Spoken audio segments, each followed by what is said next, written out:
दोस्तों, क्या कोई एक ऐसा तरीका है जिस तरीके के माध्यम से हम अपने माइंड की जो जांच है वो घर पर ही कर सकें?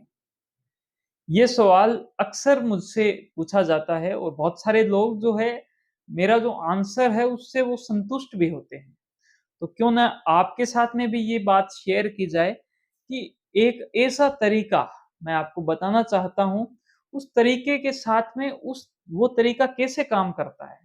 जो इसके पीछे का सिद्धांत है, वो मैं आपके साथ में शेयर करना चाहता हूँ कि इस सिद्धांत से ये तरीका काम करेगा और इसका उपयोग आप करें और आप अपने माइंड की जाँच घर पर ही कर लेवें। तो साथियों, ये वीडियो एक अलग प्रकार की वीडियो ज़रूर होगी, जिसमें मैं आपको जाँच का बता रहा हूँ और ये तरीका यद्यपि इतना ज़्यादा वैलिड नहीं है, ये तरीका एक देसी तरीका कह सकते हो, एक घरेलू तरीका है और ये तरीका सिर्फ़ इस वजह से ताकि आपको कुछ शुरुआती जो चीज़ें हैं, वो पता चलने लग जाए। दोस्तों, सबसे इम्पोर्टेंट चीज़ है कि आपकी जागरूकता।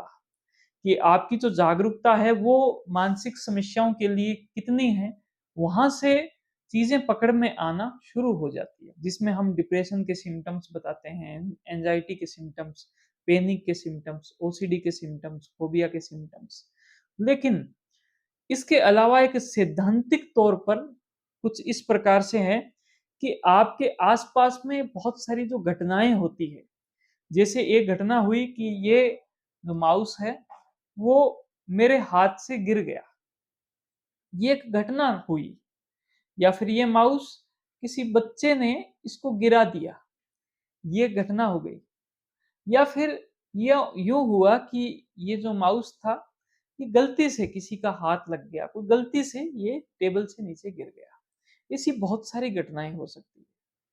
दोस्तों, ये घटना जैसे ही माइंड के अंदर आती है, माइंड के अंदर बहुत ही फ़ास्ट उसकी प्रोसेसिंग होना स्टार्ट हो जाती है और ये प्रोसेसिंग तुरंत ही फिनिश होकर आपको एक रिज़ल्ट दे देती है और वो एक इमोशंस के रूप में होता है। इमोशंस यानी कि अच्छा महसूस होना, इमोशंस यानी कि खराब महसूस होना। दोस्तों, अगर आपको अच्छा महसूस होता है तो आप उसमें अच्छा महसूस करते हो, खुश होते हो, थोड़ा-सा अच्छा लगता है, आपको कुछ ज़्यादा करने की आवश्यकता नहीं रहती। आप कहते हो ठीक है, मेरी जो दिशा है वो ठीक दिशा में जा रही है, मैं सही रास्ते पर हूँ। लेकिन अगर ये घटना हुई, इसकी वजह से आपके माइंड में तुरंत प्रोसेसिंग हुई और उस प्रोसेसिंग के माध्यम से आपको अगर खराब महसूस होता है, अगर अच्छा महसूस नहीं होता, तो आप मान के चलें कि ये जो घटना थी, इस घटना की वजह से आपको नुकसान हुआ है। और ये जो मैंने अभी तक जो बात बताई, ये सिद्धांत बताया, ये नॉर्मल सिद्धांत था। नॉर्मली इसी प्रकार से माइंड काम करता है और आपको अपने जीवन में आगे बढ़ने में वो बहुत ज़्यादा मदद करता है। लेकिन दिक्कत क्या होती है? दिक्कत यहाँ होती है कि ये जो एक घटना हुई, जैसे मान लो मेरे हाथ से ये माउस गिर गया, इसमें थोड़ा-सा इसका नुकसान भी हुआ होगा। ये माउस 500-700 का जितने का था, मान लो ये खराब हो गया तो वो उसका नुकसान भी हुआ। लेकिन इसकी वजह से वो घटना हुई, उसकी वजह से प्रोसेसिंग हुई, प्रोसेसिंग के बाद में मुझे जो रिज़ल्ट मिला, यानी मैंने जो महसूस किया वो ये महसूस था कि नुकसान तो इतने का हुआ, लेकिन मुझे इतना ज़्यादा दर्द होने लगा, मुझे इतना ज़्यादा दुःख हुआ, मुझे इतना ज़्यादा परेशानी हुई, इतनी ज़्यादा मुझे समस्या हुई, जैसे ये नुकसान तो कई हज़ारों का हो गया, 5-7 हज़ार का, या 5-7 लाख रुपए का नुकसान हो गया। यानी नुकसान जहाँ पर कम होना चाहिए था, दर्द जहाँ कम होना चाहिए था, जहाँ दुःख कम होना चाहिए था, वहाँ पर आपको अगर दुःख बहुत ज़्यादा हो रहा है, तो मान के चलें कि आपका जो माइंड है, वो माइंड कहीं न कहीं उस दर्द को, दुःख को ज़्यादा बना रहा है।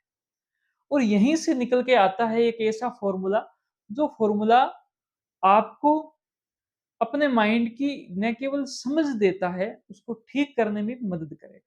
और ये जो ठीक होने का जो हिस्सा है, ये सीबीटी थेरेपी के डिस्प्यूट की जो टेक्निक है, जिसके माध्यम से हम हमारे विचारों को पहचानते हैं, उनको बदलते हैं, उस टेक्निक से भी इसका बहुत ही एक गहरा जुड़ाव है। करना क्या है? करना ये है कि आपके साथ कोई घटना हुई, आपको बुरा महसूस हुआ। अगर आपको अच्छा महसूस होता है किसी भी चीज़ों से और आपको कोई समस्या नहीं, उसकी वजह से किसी का कोई नुकसान नहीं हुआ, ना आपका हुआ, ना किसी और का हुआ, तो यहाँ पर आपको कुछ भी नहीं करना। आप अपने जीवन में मस्त हो, खुश हो, बहुत अच्छी बात। लेकिन अगर आपको वहाँ पर नुकसान हुआ है, अगर आपको बुरा महसूस हुआ है, तो आपको सबसे पहली बात ये देखना है कि क्या ये मुझे ही बुरा हुआ है या जो नुकसान हुआ उसकी वजह से सभी को उतना बुरा हुआ है। अगर सभी को उतना ही बुरा हो रहा है, तो यहाँ पर आप गलत नहीं हो। टेस्ट नेगेटिव आ गया है। अगर कोई घटना हुई और आपको बहुत ज़्यादा बुरा महसूस हुआ, कोई एक छोटी-सी बात हुई, आपको बहुत ज़्यादा बुरा महसूस हुआ, कोई एक छोटी-सी कहीं पर ही किसी ने कुछ गलती कर दी, उससे कुछ नुकसान हो गया और बहुत ज़्यादा आपको बेचैनी हुई, बहुत ज़्यादा घबराहट हुई, बहुत ज़्यादा चिंता हुई। मान लो कि आपके हाथ से कोई डिब्बा गिर गया, उसके अंदर कुछ सामान था, जैसे कोई अचार था और आपको इतना ज़्यादा परेशानी हुई, इतने ज़्यादा उससे कष्ट हुआ, बहुत ज़्यादा अगर आपको कष्ट हो रहा है, मतलब नॉर्मल से अगर बहुत ज़्यादा दर्द हो रहा है, नॉर्मल से अगर बहुत ज़्यादा उदासी हो रही है, तो आपका टेस्ट पॉजिटिव है, आपके माइंड की जो प्रोसेसिंग है, घटना और आपको महसूस हुआ, उसके बीच में माइंड की प्रोसेसिंग आती है और ये माइंड की जो प्रोसेसिंग है, इसकी वजह से आपको ज़्यादा महसूस हो और ये एक बहुत ही अच्छा एक रास्ता भी है, एक बहुत ही अच्छा तरीका भी है। आप अपने माइंड को इससे समझ भी सकते हो। तो इस वजह से आप अपने माइंड को इस टेस्ट के द्वारा जाँचें, परखें। अगर कोई समस्या नहीं है, तो बहुत अच्छी बात। अगर कोई समस्या है, तो आप किसी भी नज़दीकी मनोचिकित्सक से या काउंसलर से, साइकोलॉजिस्ट से संपर्क कर सकते हैं क्योंकि ये समस्याएँ रहेगी और ये बार-बार आपके साथ में आएगी और आपके जीवन को थोड़ा परेशान करेगी।